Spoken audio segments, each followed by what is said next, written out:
Okay, so when you launch the app, you get to this point and you've got two choices. One is to create a new search party. The other one is to join an existing search party.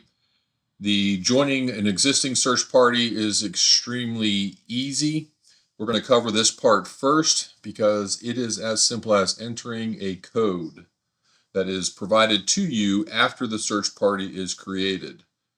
So you need to have somebody create the party, the code is generated, then you get that code and you pass that code around either through a QR code or by simply entering it in like we will do here. So we enter a little bit of that information and you can enter a code here.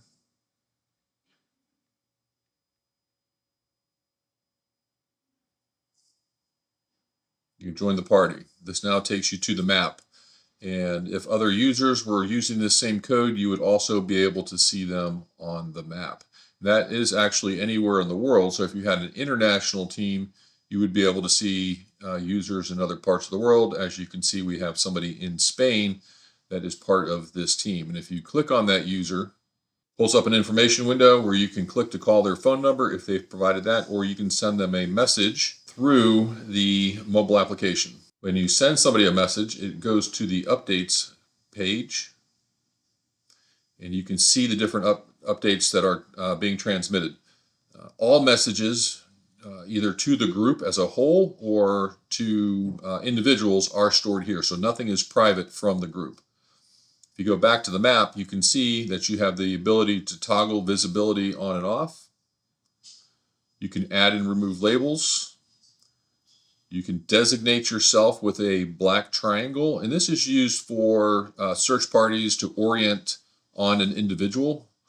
That can be switched at any time by anybody. We have an emergency button, so if something important happens, you can quickly pick that person off the map. And then you can also message all users. This will do just that. It'll broadcast to 2 users or 200 users simultaneously. This is used for letting everybody know maybe the search party's over or there's bad weather coming, things of that nature.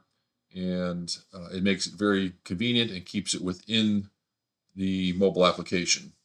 When a search party is done or it expires, and they're all set to expire somewhere between 4 and 72 hours, all information is erased. We do not save it. We do not provide it to you. It is 100% deleted. So keep that in mind. If you want to capture something, you would have to do a screen recording because we will not have that information to provide to you later. If you zoom the map away and you want to go back to your location, you can simply hit the last icon on the map and it'll zoom you in. It will automatically convert to satellite view when you zoom in, and it'll convert to or regular road view when you zoom back out. On the home button on the bottom, you can see that we have an emergency alert, which is the same function as the red triangle on the map. We have the mission brief, which is provided by the incident commander if the incident commander wants to complete something of this nature. You'll notice we have Jane Doe down at the bottom as the point of contact. And when you look on the map, you also see Jane Doe above the map and the phone number, which is click to call, or you can copy that phone number if you perhaps want to text message Jane outside of the mobile application.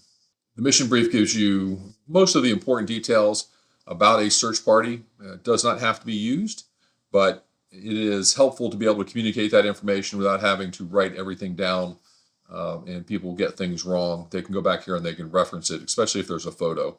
Then if you want to see who has joined the team, you can see the team members here. You can click on a team member, you can jump to them on the map, and you can also designate them as a favorite, which will move them towards the top of the map. Then you can go up to the settings options and you can create a new team, switch teams, you can edit your profile, all those basic functions.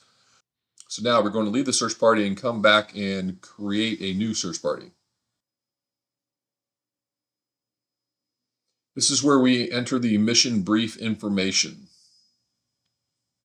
We're going to create a basic team name. You go to continue, and this is where you enter all that information. You can also skip this step in the top right hand corner. We have a skip option there, or you can enter it as you see in the form. We'll go ahead and skip. Now you have the option of providing the QR code.